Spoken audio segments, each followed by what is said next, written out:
Coucou tout le monde, c'est Clara. Bienvenue sur ma chaîne à ceux et celles qui nous rejoignent, puisqu'aujourd'hui je vous propose un nouveau format de tirage qui va consister en une enquête afin d'essayer d'apporter des éléments pour retrouver une personne disparue. Voilà. Donc si vous ne me connaissez pas, je me présente rapidement.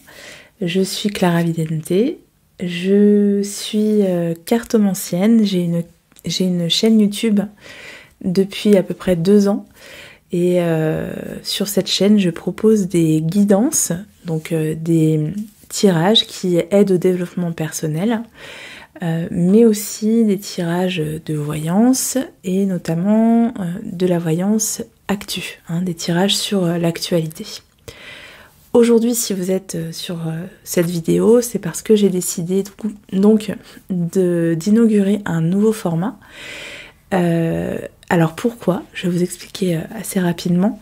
J'ai découvert il y a peu de temps pardon, que mon intuition m'aidait, enfin en tout cas était assez, assez fine, assez pointue sur des affaires en cours. Voilà, donc j'ai pu concrètement j'ai pu aider quelqu'un à résoudre une affaire et je me suis dit que du coup ce serait peut-être intéressant de mettre mon intuition au profit de personnes qui sont en attente de réponses sur des affaires qui ne sont toujours pas résolues, ce qu'on appelle des cold cases, donc des cas qui sont ouverts depuis des années et pour lesquels on ne sait pas ce qui est advenu, ce qui est arrivé. Il y a quelques jours, j'ai fait une méditation qui m'a poussée à prendre cette décision, puisque j'ai vu la petite Estelle Mouzin en méditation. Et je vous décrirai un peu ce que j'ai vu dans quelques minutes. Voilà, ça m'a poussée parce que j'ai la sensation qu'on va bientôt découvrir ce qui lui est arrivé. Donc j'avais envie, pourquoi pas, de participer peut-être à ce qu'on découvre ce qui est arrivé à cette petite fille. Je ne connais rien sur l'affaire, ou très peu. Je ne connais que le lien avec Michel Fourniret. Je ne sais pas du tout quels ont été les éléments qui ont été trouvés sur elle, etc. Donc ce que je vais faire en première partie de tirage, c'est que je vais simplement aller vous lire un petit peu les éléments, on va dire, les plus marquants sur cette affaire, pour que vous sachiez si vous ne la connaissez pas, vous sachiez un peu quel est le contexte. Et puis ensuite on passera au tirage, et pendant le tirage vous allez voir, c'est un peu particulier parce que le but ça va être de voir dans quelles circonstances s'est passée cette affaire. Est-ce qu'on peut parler de meurtre, puisque pour l'instant je crois que c'est qu'une disparition parce qu'on n'a pas trouvé le corps. Donc voilà, définir ce qui s'est passé, si cette petite fille est toujours vivante ou non. Et puis vous allez voir que c'est particulier parce que là je vais prendre pas mal de temps pour analyser, pour que vraiment les messages me viennent. Chose que je fais beaucoup moins en guidance, parce qu'il faut être rapide, il faut que les messages viennent vite. Donc là c'est quand même... les cartes me servent de support pour visualiser une scène, pour visualiser, pour avoir des sensations aussi. Donc c'est important, que je les laisse s'exprimer et que je prenne le temps de recevoir ces sensations. Donc ça peut être un peu long pour vous. Ce que je vous conseille, c'est de regarder le tirage de façon accélérée. Vous pouvez le mettre en 1,5 par exemple. Parce que je sais déjà d'avance que ça va être du travail de fourmi en fait. Donc souvent au début je vais avoir une sensation et ensuite avec les autres cartes ça va me permettre d'affiner cette sensation, de revenir sur mes premières sensations. Donc voilà, ça peut être un peu fastidieux à regarder, je sais pas, je l'ai jamais fait, donc je découvre avec vous. Enfin je l'ai jamais fait sous format vidéo en tout cas.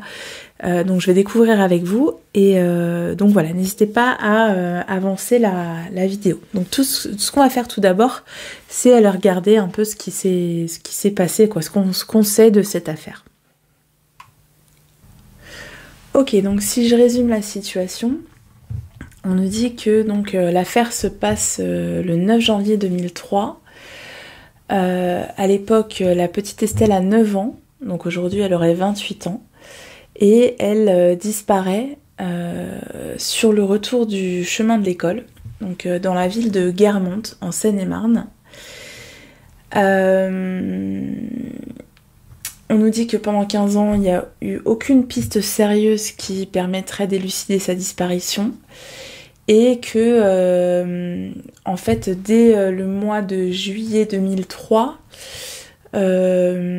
les policiers se sont lancés sur la piste du tueur en série Michel Fourniret, qui a été arrêté en juin 2003 en Belgique. Mais en fait, il y a des éléments qui le dédouaneraient, hein, puisque il a un alibi, hein, il a un appel téléphonique à son fils, et puis son épouse qui dit que c'est pas lui, quoi. Hein, et puis, alors, malgré ça, il y a quand même le fait que l'enquête privilégie cette piste depuis 2018 apparemment. Qu'est-ce qu'on en dit d'autre? Oui, voilà, en dépit de l'alibi et les dénégations du suspect, l'hypothèse de la responsabilité de Michel Fourniret dans la disparition est de nouveau prise en considération par le procureur de Charleville-Mézières en 2006. Donc voilà, ça a été, on va dire, la piste privilégiée. Il a été demandé que 3 scellés du dossier Fourniret soient expertisés. Donc ça, c'était à la demande de l'avocat des parents. Parce que apparemment il a été retrouvé des morceaux de lacets blancs et de gants noirs.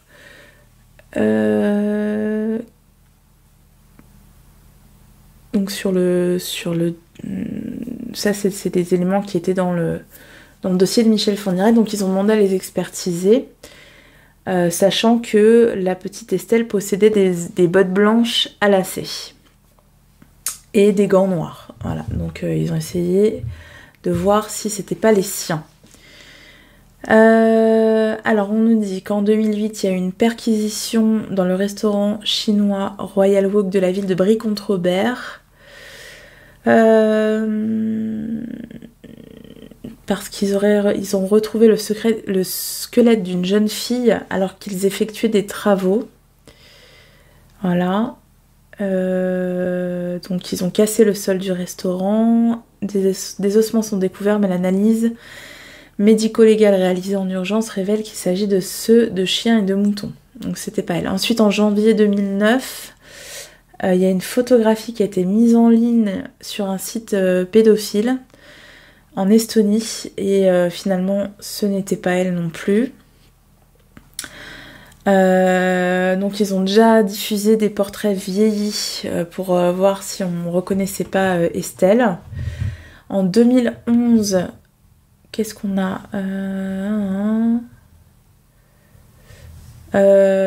Il y avait un détenu qui a été dénoncé par un codétenu parce qu'il avait des points d'attache en Seine-et-Marne, et finalement il a été innocenté. Voilà, enfin il y a plein de pistes qui ont été réouvertes. Il y a aussi la piste de Nordal-Lelandais qui est devenue une piste, hein, parce que la famille d'Estelle Mouzin a demandé son audition, et puis finalement ça a été écarté par les enquêteurs parce qu'à ce moment-là il se trouvait en Guyane. Donc voilà. Et donc l'hypothèse Fourniret, donc ça c'était en 2017, Nordal-Lelandais, et l'hypothèse Fourniret, elle est revenue en 2018, suite au fait que le père d'Estelle annonce avoir décidé d'attaquer l'État pour faute lourde, dans le dossier non résolu, qui a mobilisé 7 juges, voilà. Parce que, alors, pourquoi il a décidé de les attaquer ? Parce qu'ils estiment qu'il y a eu des manquements ou des pistes trop hâtivement fermées, Par exemple, la mise à l'écart de profils suspects, jamais entendu. La description de mégots de cigarettes et d'un sac de viennoiserie trouvé derrière la maison d'Estelle Mouzin, jamais analysé. Ou encore l'alibi que Michel Fourniret a fourni à la police, selon lequel le tueur en série aurait passé un appel à son fils depuis la Belgique pour lui fêter son anniversaire, alors que ce dernier ne se souvient pas d'un tel appel. Donc c'est quand même un alibi qui est très très léger, hein. Qu'il ne communiquait plus avec son père et qu'il pourrait s'agir d'un transfert d'appel. Donc ils se sont contentés de ça, alors que c'était un alibi qui était très léger. Voilà, donc il pointe le fait que les équipes chargées de l'enquête se soient dispersées et puis qu'il manquait de méthode, etc. Voilà, donc ils ont refait des fouilles dans les Yvelines, au domicile de l'ex-femme de Michel Fourniret, mais sans résultat. Et c'est le même Fourniret qui a dit que la disparition de la fillette était un sujet à creuser en 2019. Donc ils ont réouvert le truc.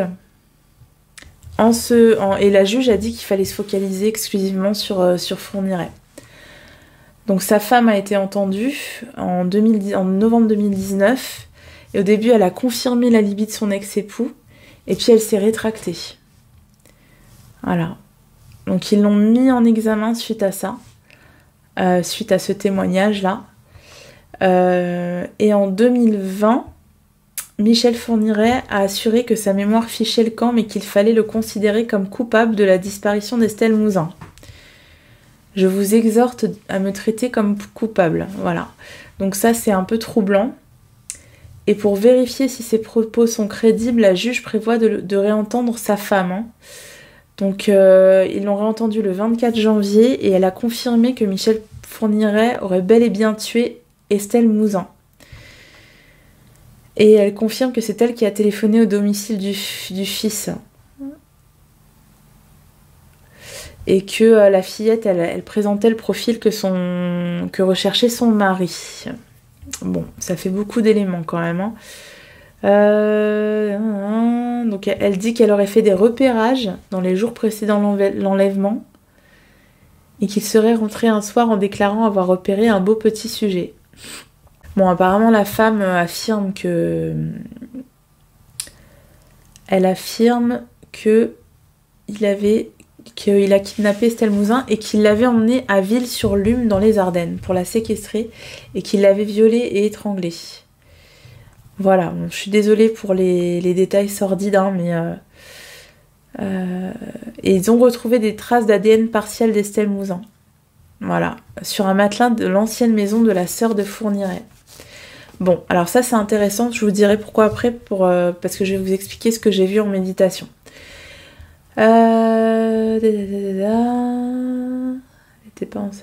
Alors l'un des avocats informe les médias que Monique Olivier, donc la femme de Fourniret, a reconnu un rôle dans la séquestration d'Estelle Mouzin dans les Ardennes. Elle n'était pas en Seine-et-Marne, mais était présente au moment où Estelle était dans les Ardennes vivante, puis orientait les enquêteurs vers un lieu qui a été fouillé dans les jours qui viennent. Qui va être fouillé dans les jours qui viennent. Donc ça, c'était en avril 2021. Ce sont des déclarations qu'elle n'avait pas faites jusque-là et que Michel Fourniret n'avait pas faites non plus. Les recherches entreprises à partir du 26 avril sur le territoire de la commune d'Issancourt et Rumel s'achèvent 4 jours plus tard sans avoir permis de retrouver le corps d'Estelle. Bon, alors, moi... je vais vous décrire un peu ce que j'ai vu. J'étais en méditation, j'ai fait un truc qui n'avait rien à voir, hein, pour ouvrir un peu mon intuition, etc. Et en général, quand je fais ce genre de méditation, je laisse vraiment les images venir, quoi. Et là, j'ai vu une demeure de campagne, une maison de campagne, assez imposante, et dans les tons orangés. Un peu comme si c'était des briques, vous voyez, mais pas si foncé. Vraiment, je dirais que c'était une maison de... comment dire, avec des murs en torchis, vous voyez un peu le genre, un peu comme ce qu'on peut voir en Normandie, hein, les maisons à colombage, ce genre de choses, mais vraiment les murs étaient beige orangé, et la maison était toute seule au milieu d'un immense terrain immense, immense, immense, très verdoyant. Et j'ai vu un puits avec au fond du puits un corps. Voilà, bon, je suis désolée hein, de vous dire ça, mais... Et j'ai le nom d'Estelle Mouzin qui m'est venu, en fait, tout de suite. Je ne sais pas pourquoi, mais voilà, ça m'est venu. J'ai vu des bottes, mais alors pas des bottes blanches à lacets, j'ai vu des bottes de pluie jaunes, voilà. Alors après ça peut être une suggestion hein, du fait qu'elle avait des bottes, mais en tout cas j'ai vu ces bottes à lacets donc voilà, j'ai vu ce puits sur ce terrain de maison de campagne. Donc la première chose que j'ai envie d'aller faire, c'est de voir la maison de Ville-sur-Lume. Hop. Et puis je vous mettrai une image. Maison Ville-sur-Lume. Hop. Alors je sais pas si on va la voir. Alors non, du coup c'est pas du tout ça que j'ai vu. C'est pas du tout ça. Mais alors je vois un article, les fouilles se concentrent sur le château du Sautou. Alors ça ressemble un peu, je vous mettrai les images. Mais moi c'était pas un château, c'était une maison de campagne vraiment. Et alors ensuite... Issancourt le Rumel. Alors là on les voit fouiller des terrains, mais pas autour d'une maison de campagne. Hein. Moi je voyais vraiment une maison de campagne, une grande. Ouais, il nous parle du château de Michel Fourniret, le château de Sautou, qui est orange et qui est sur un grand terrain. Donc bon, ça peut être un élément, mais j'imagine, ce qu'il y a c'est que j'imagine qu'ils ont fouillé absolument tout ce qui était possible d'être fouillé là-bas. Hein. Alors, là on a la maison du couple Fourniret vendue aux enchères en Belgique. C'est une maison en pierre. Ça ressemble pas vraiment à ce que j'ai vu, mais voilà, ça peut être une première piste déjà de se dire que ça a lieu dans une maison vraiment de campagne et je vous dis avec un énorme terrain autour. Alors, on va voir quelles ont été les circonstances de la disparition d'Estelle. Hop.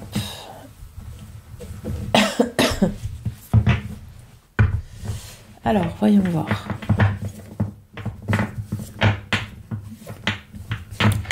Qu'est-ce qu'on peut nous dire de plus ?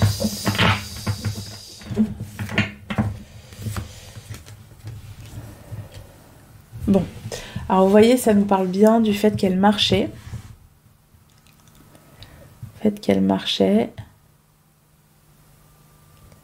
Et pour moi, je la vois attendre quelque chose, en fait. Attendre ou être arrêtée sur son chemin.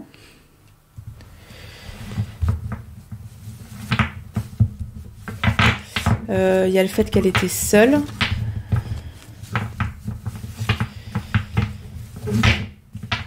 Et pour moi, c'est un homme qui allait à sa rencontre. C'est pas une femme. Hein. C'est un homme qui allait à sa rencontre.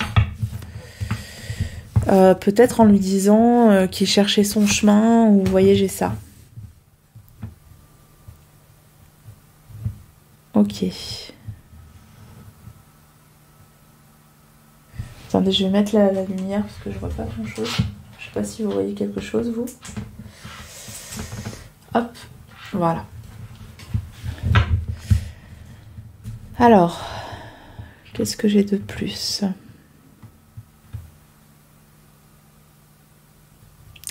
En fait, j'ai la notion qu'elle a été isolée tout de suite.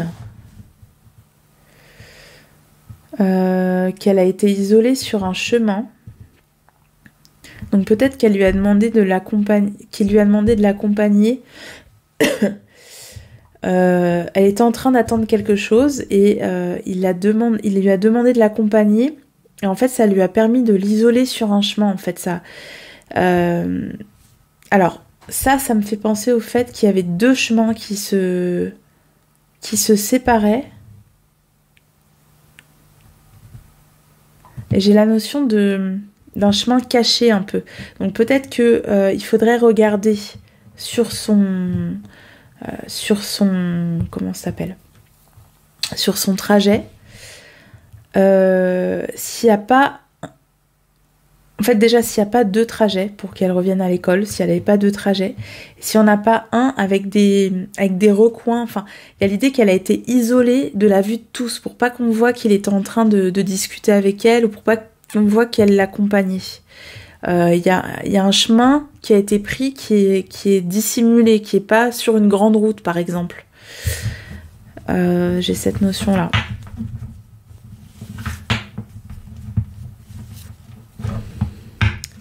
Parce qu'il y a vraiment l'idée que personne ne les a vus.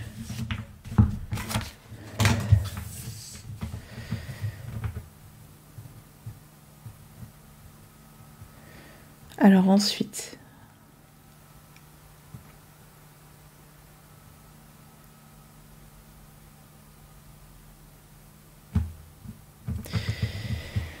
Alors j'ai la notion de force physique qui me vient. Le fait qu'elle a été portée.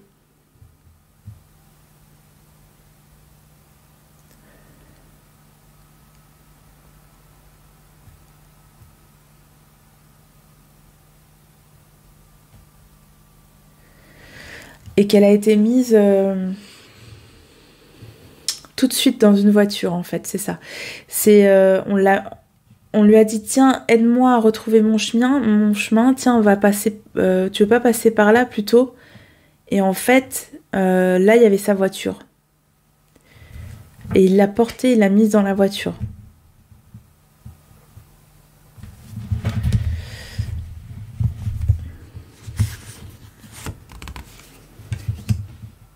Ouais, tu vois, j'ai le chariot, donc après ils sont partis tout de suite en voiture. C'est pour ça qu'il y a peu de traces. C'est parce qu'en fait elle a fait très peu de chemin avec lui et tout de suite il a pris la voiture. Mais j'ai l'impression qu'en fait il a roulé à un endroit où il n'y avait pas de chemin, pour pas passer par la route, pour pas qu'on le voit quoi.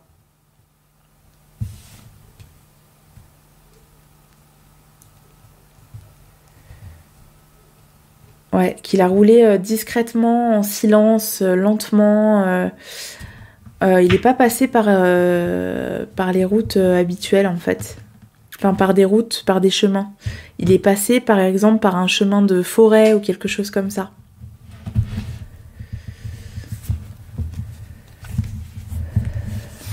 Ok.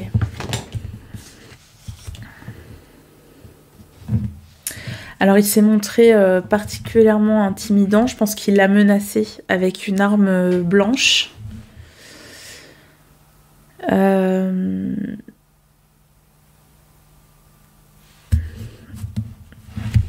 Ok.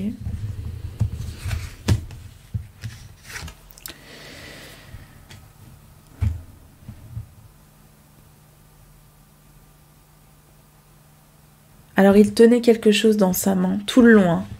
Un bâton ou quelque chose, c'est sûr, parce que tous les personnages ressortent avec un sceptre.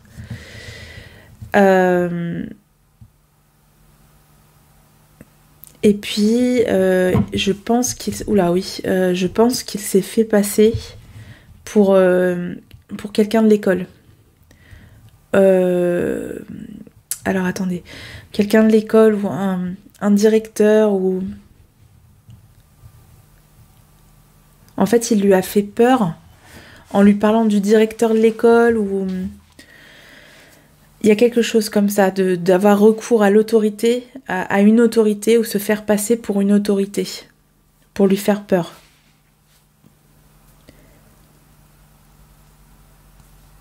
Et à terme, il l'a menacé avec un couteau.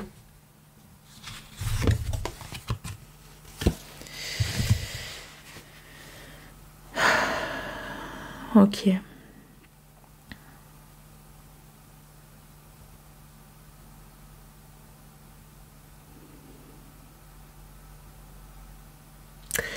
Ça me parle du fait qu'au moment où elle a été séquestrée, enfin où elle a été enlevée, c'était pas la seule enfant qui était enlevée. En fait, c'est comme si c'était une étape de plus sur un chemin funeste, quoi. Et en fait, il avait établi un plan, un ordre dans lequel il allait faire ses enlèvements. Donc peut-être que une des pistes, ce serait de voir quels enlèvements ont été concomitants à celui d'Estelle.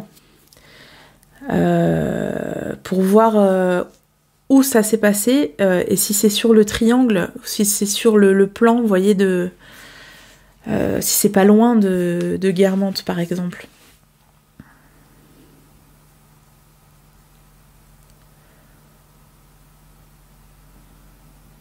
Ok. Alors, je vais essayer avec un autre jeu. Alors, qu'est-ce qu'on nous dit d'autre ?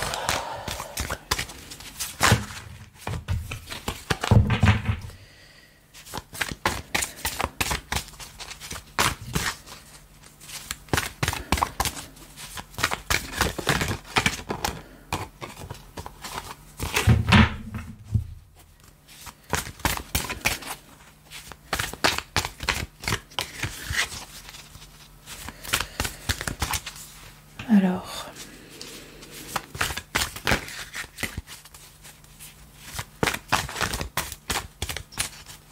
Bon, pour moi, malheureusement, je pense qu'elle n'est plus là. Hein. Je pense qu'elle est décédée. Je pense que vous l'aurez compris. Donc je vais essayer de lui demander ce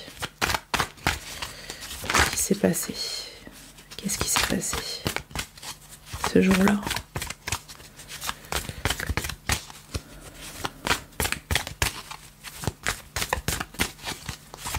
Alors, vous voyez, tout à l'heure, je vous disais que il lui a parlé d'une autorité et j'ai l'impression qu'il lui a parlé de son père pour l'intimider. Vous savez, comme si on disait ton père m'a dit d'aller te chercher ou quelque chose comme ça. Il faut que tu me suives ou alors t'as pas intérêt de bouger sinon je tue ton père, quelque chose comme ça. Je connais ton père et je vais le tuer. Il y a la présence du père qui est importante. Mais plus comme une façon de réussir à la manipuler, de la menacer. Qu'est-ce qui s'est passé ?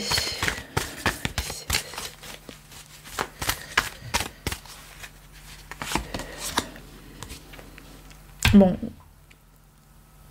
Je vous montre cette carte.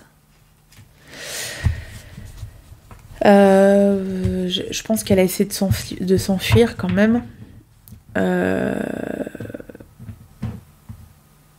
Mais en fait, elle était retenue par cette menace-là, vis-à-vis de son père. Et puis, ça me fait penser au fait que le mec s'est présenté comme quelqu'un qui était perdu, qui n'était pas du coin, qui cherchait son chemin, un voyageur, ou alors comme s'il faisait de la promenade, de la randonnée, puis qu'il avait perdu son chemin.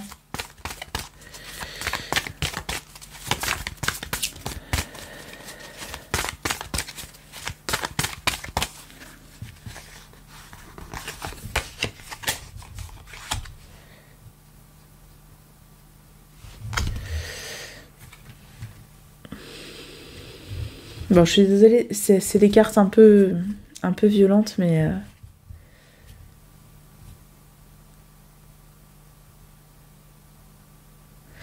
Bon, ça me parle quand même de l'usage d'une arme blanche. Hein. Ce poignard avec lequel il l'a menacé, c'est le même, pour moi, qui a commis le meurtre. Et je pense que quand on retrouvera le corps, on retrouvera le poignard.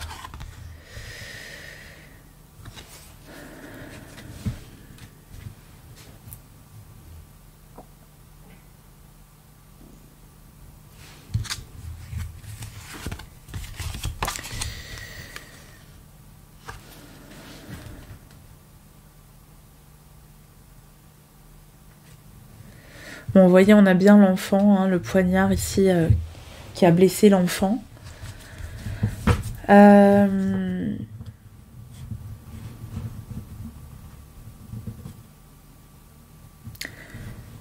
Bon, moi ça me dit qu'il faut creuser, hein. Il faut creuser pour trouver son corps. Je pense qu'ils n'ont pas assez creusé.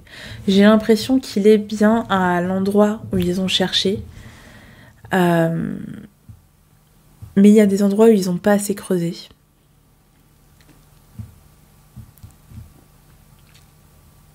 Et là on nous parle d'un arbre imposant.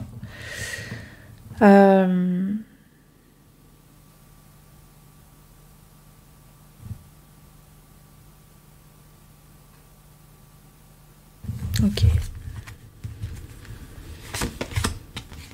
Ouais, ça confirme. Ça confirme l'idée de l'arbre. Avec le cercueil, vous voyez. Il y a un arbre centenaire ou quelque chose comme ça. Et il faut creuser autour. Il faut creuser autour, il faut creuser en dessous, Enfin, en dessous, c'est pas possible, mais... Il faut lui demander à lui, parce qu'il sait très bien. Il a ce souvenir-là. Voilà. Si c'est Fourniret, il a ce souvenir de l'arbre, en fait. Et il en sait bien plus que ce qu'il prétend. Voilà, il dit que sa mémoire, machin, mais non. Il se rappelle très bien des circonstances. Mais j'ai l'impression que c'est un jeu qu'il fait avec les autorités, à ne pas vouloir dire ce qu'il sait.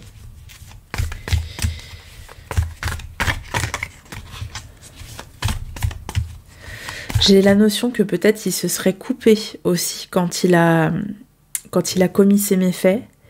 Il se serait blessé. Donc, après, je pense pas qu'il serait allé à l'hôpital ou quoi, mais il y a peut-être des cicatrices sur son corps qui sont toujours là. Et puis peut-être que quand on va retrouver l'arme du crime, il y aura son ADN, il y aura son sang à lui.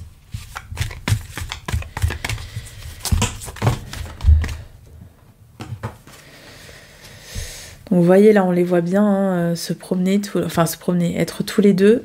Et puis lui toujours avec la couronne, donc l'idée qu'il fait peser la menace sur la petite fille en se faisant passer pour une autorité ou en parlant de l'autorité de son père. Il y a un chemin fleuri, hein, parce que tout à l'heure je le voyais déjà avec cette carte-là. Hein, je me disais mais pourquoi il regarde vers cette fleur ? Il se peut qu'il y ait un champ de fleurs pas loin de là où ils sont passés en fait.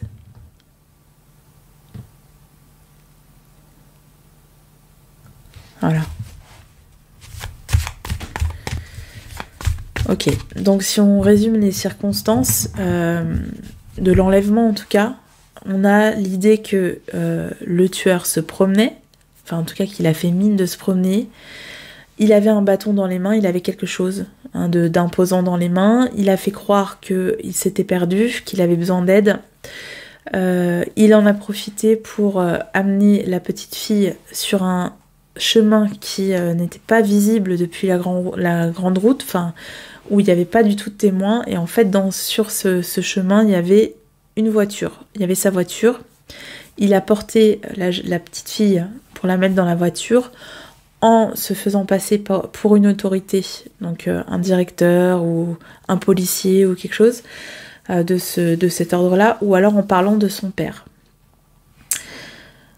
Ensuite, la petite fille a essayé de s'enfuir, mais elle n'a pas réussi. Il l'a menacée avec un couteau, le même couteau qui a servi à commettre le meurtre de la petite fille.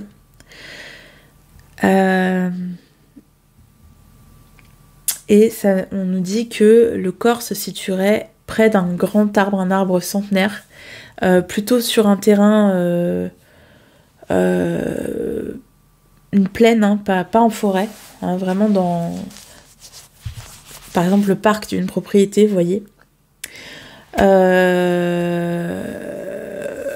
Ce qu'on nous dit aussi sur les circonstances de l'enlèvement, c'est que le chemin était bordé de fleurs, ou en tout cas qu'il y avait beaucoup de fleurs.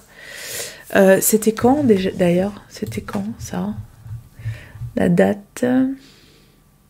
C'était en janvier. Alors c'est bizarre qu'il y ait des fleurs, mais Après, ça peut être un champ de fleurs qui fleurit au printemps, mais qui n'était pas fleuri en janvier, mais en tout cas, il y avait un champ de fleurs pas loin.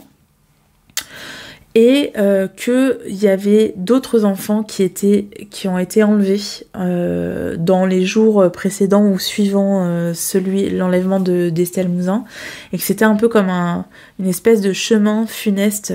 Donc on peut recadrer les enlèvements qui ont eu lieu autour de celui d'Estelle Mouzin et les attribuer à la même personne.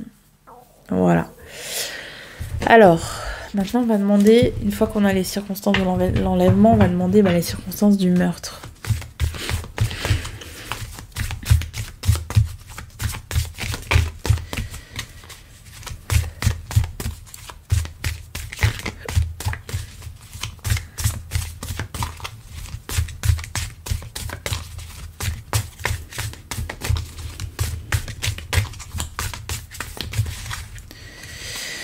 Alors... Qu'est-ce qu'on a? Bon, on a la carte de l'ange. Ça peut signifier que c'est son ange qui nous parle. Alors, on a le cerf.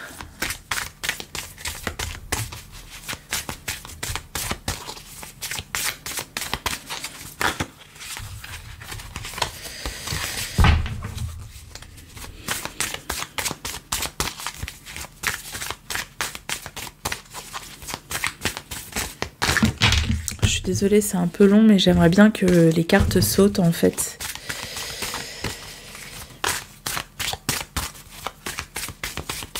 Hop, je vais vous montrer que je les tire d'ailleurs. Allez, circonstances de ce meurtre, s'il te plaît.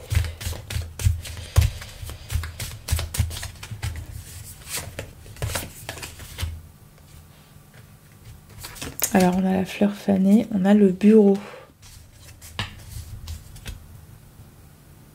C'est marrant parce qu'avant de tirer, j'avais la notion de paperasse qui venait, je sais pas pourquoi. Pourquoi on me parle de paperasse? Peut-être parce que en fait les circonstances du meurtre, elles sont déjà dans la paperasse qui a été produite. C'est-à-dire qu'il y aurait quelque chose qu'on aurait omis, qu'on n'aurait pas bien vu dans les preuves existantes. Ça, c'est un peu ce que disaient les parents d'Estelle Mouzin, mais...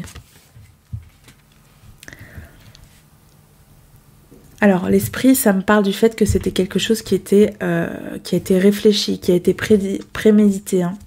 Le cerf, c'est le vieil homme pour moi. C'est le vieil homme. C'est confirmé avec la fleur fanée.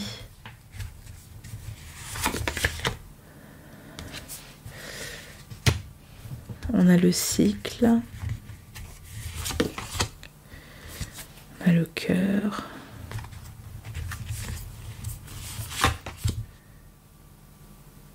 On a le ruban. Alors, le ruban, ça veut dire qu'elle aurait été attachée.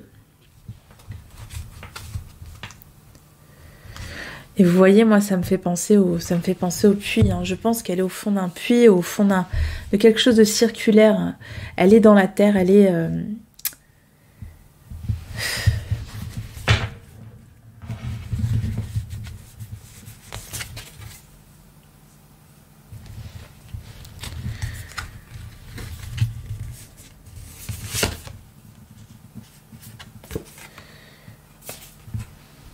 Bon, ça nous dit qu'elle a supplié, hein, les mains jointes et le masculin, elle a supplié.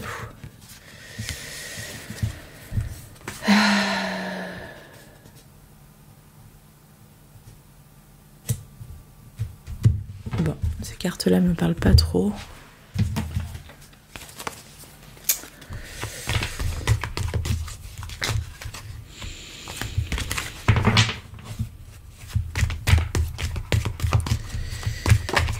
C'est marrant parce que je vois pas du tout la femme, une femme ressortir. Hein. Si la femme de Fourniret essaye de dire que... maintenant j'ai la liaison qui sort comme par hasard. Essaie de dire qu'elle l'a aidée, etc. Je sais pas, j'ai l'impression que ça ressort pas. Bon, malheureusement, je pense qu'effectivement, il y a eu viol.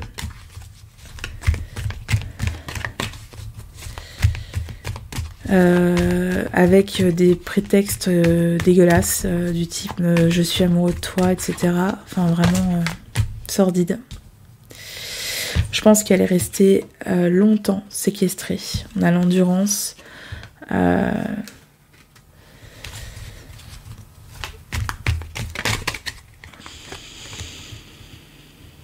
Bon, il y a toujours cette maison qui ressort, vous voyez.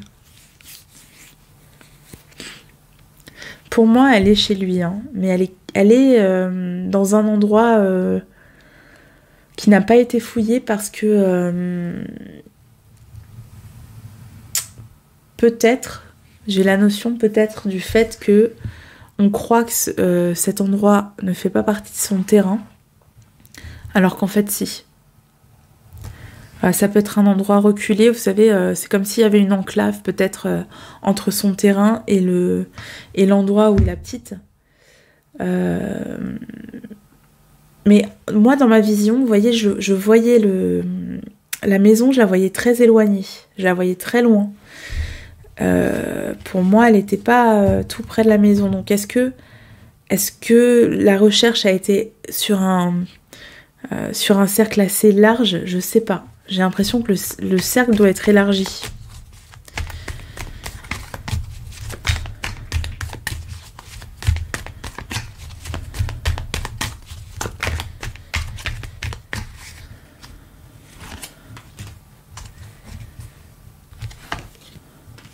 On a la négociation, la santé.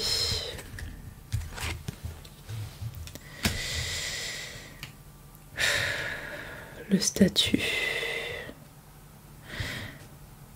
Il y a toujours un recours au statut, à son statut, à son autorité. Alors peut-être que du coup c'est pas Fourniret, mais que c'est quelqu'un qui a de l'autorité, quelqu'un qui a du pouvoir, quelqu'un qui est reconnu. Peut-être dans le domaine de la santé, vous voyez. Ça peut être une autre piste aussi à voir.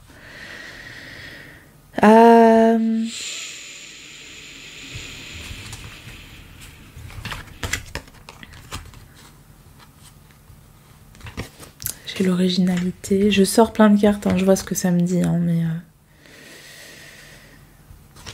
Ostentation. Bon, ça me dit rien de plus.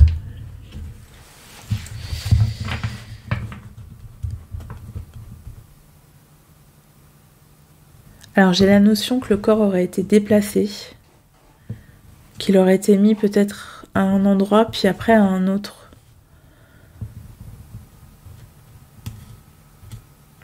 Pour pas se faire pincer justement. Donc c'est peut-être pour ça qu'en fait ils ont cherché un endroit, mais il faudrait peut-être revenir à l'endroit où ils ont déjà cherché.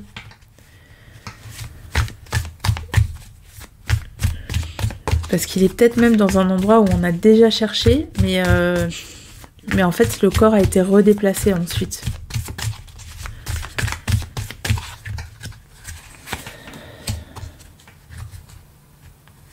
Elle s'en est beaucoup voulu, Estelle.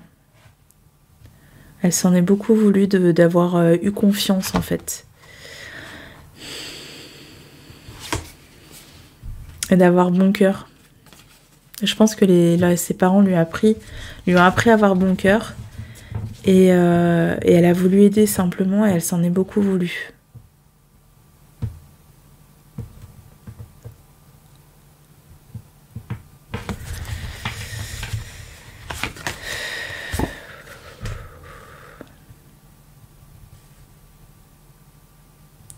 Il y a quelqu'un qui joue pas franc jeu. Et j'ai l'impression que c'est dans l'entourage. Alors, pas l'entourage familial, mais il y a quelqu'un qui sait quelque chose. Peut-être le médecin, ou je sais pas. Après, attention, je porte pas d'accusation. C'est des pistes. Quand je dis il y a quelqu'un qui sait quelque chose, c'est peut-être que ce serait intéressant d'aller voir le médecin. De lui demander ce qu'il en pense, de lui demander s'il n'y a pas des éléments qu'il peut apporter.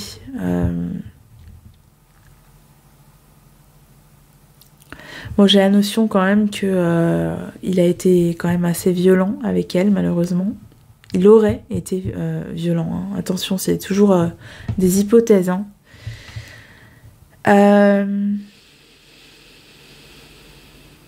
Bon, après, j'ai d'autres détails sordides. J'ai pas envie de les dire. Voilà.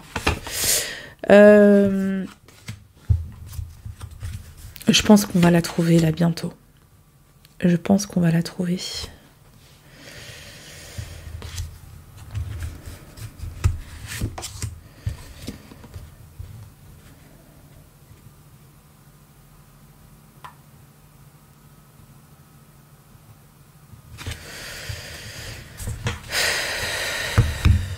Alors on va demander justement Michel Fourniret.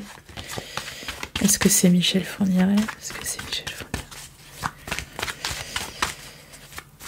Sa femme, elle n'a pas participé à l'enlèvement. Mais effectivement, je pense qu'elle sait tout. Elle sait tout. Elle sait tout. Et elle dit pas tout.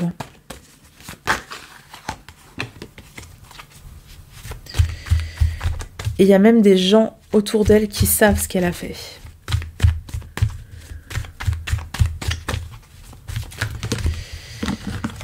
Alors, est-ce que c'est Michel Fourniret? Est-ce que c'est lui? Qui est le coupable? Qui est le coupable? Qui est le coupable? Qui est le coupable? Alors...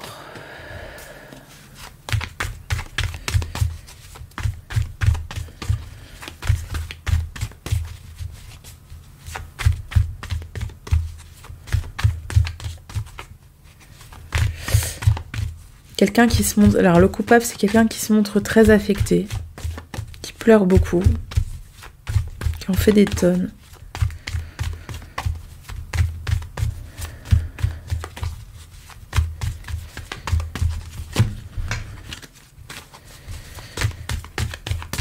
Qui peut même avoir manifesté son chagrin auprès de la famille, par exemple.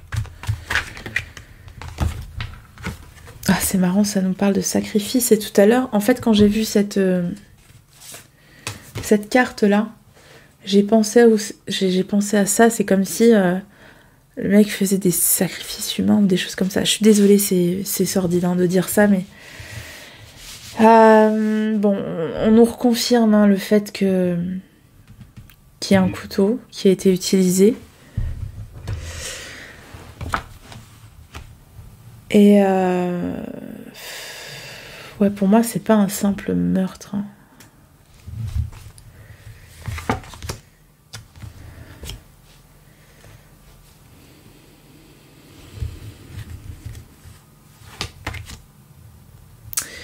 C'est quelqu'un qui... le coupable, c'est quelqu'un qui a une autorité, je confirme. Hein.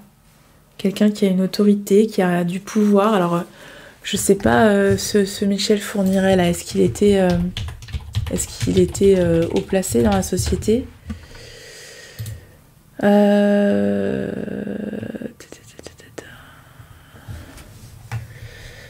Vie d'adulte. Joueur d'échecs et passionné par la littérature, cultivé. Ah, il sert dans les commandos de l'air en Algérie. Et après, il est devenu menuisier.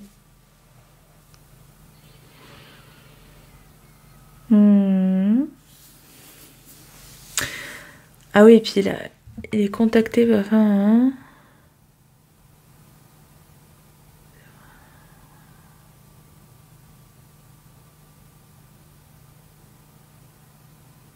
Ah, en fait, il avait récupéré le magot d'un codétenu.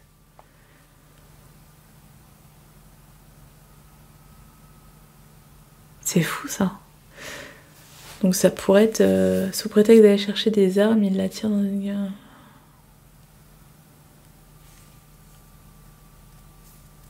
Ah oui, il a acheté un petit manoir pour 1 million de francs. Donc ouais, ça pourrait correspondre. Hein. C'est quelqu'un qui pèse, quoi.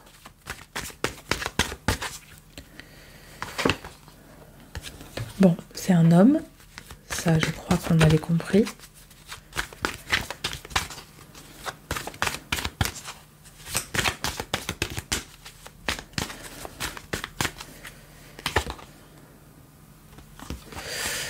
on veut pas nous dire si c'est bien lui. Mais en tout cas, c'est un homme d'autorité. Hein. C'est un homme qui a une prestance, qui a une position dans la société, en tout cas. Voilà. Voilà. Je peux peut-être essayer de trouver, d'avoir un message.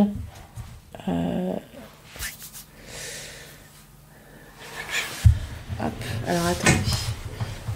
On va prendre le Oshozen. Hop. Pardon, vous avez vu mon bazar. Alors, je vais ranger ça. Et puis, on va voir si on peut avoir un message d'Estelle. Alors, bien entendu, ce que je propose là, c'est gratuit. Je cherche rien derrière, d'accord? Donc, commencez pas à me dire que j'exploite la misère des gens, etc. C'est vraiment... le seul but, c'est de faire avancer le schmilblick, de faire avancer l'affaire. Et puis peut-être d'apporter un peu d'apaisement à cette famille qui est quand même dans la peine depuis 19 ans. C'est quand même incroyable hein, d'être sans réponse hein, depuis 19 ans. Ça doit être terrible. Voilà. Donc c'est juste pour ça. Alors...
Alors, ce que je perçois là dans le message qui m'est transmis, c'est que Estelle, elle a subi une emprise, elle a subi un contrôle. Je pense qu'elle est restée, je pense qu'elle est restée plusieurs semaines, je dirais, au domicile de cette personne-là qui l'a enlevée et qu'elle a subi le contrôle de cette personne. Que en même temps, il s'est montré à elle comme quelqu'un en qui elle devait avoir confiance et à qui elle devait obéir. Et en fait, ça l'a vraiment marqué d'être sous le contrôle de cette personne. Qui s'est présenté comme un maître, comme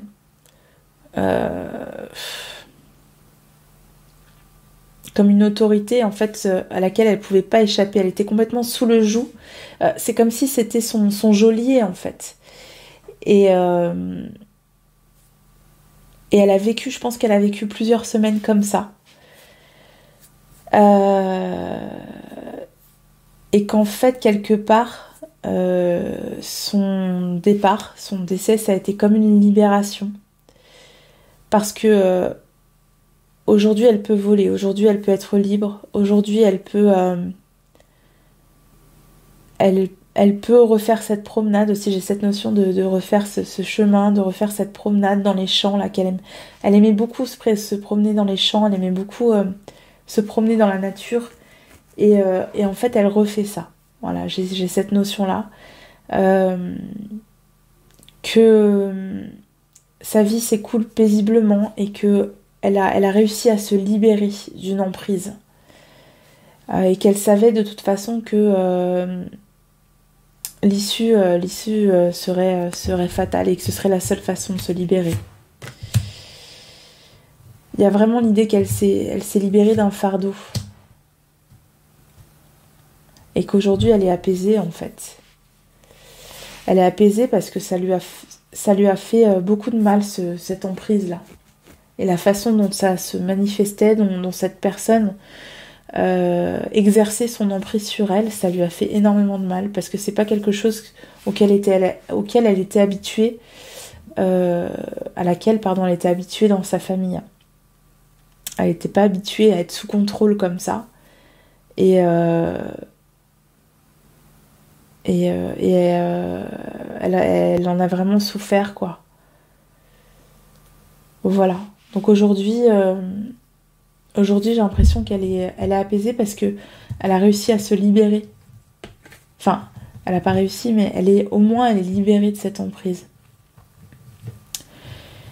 Et qu'elle vole au-dessus de tout ça, quoi. Voilà. Bon, c'est toujours très lourd, hein, ce genre de tirage. J'espère que ça vous a intéressé, j'espère que ça aura surtout aidé les personnes qui cherchent des réponses. Voilà, si vous souhaitez d'autres enquêtes de ce type, n'hésitez pas à me le dire. Je vous fais de gros bisous et je vous dis à très bientôt. Au revoir.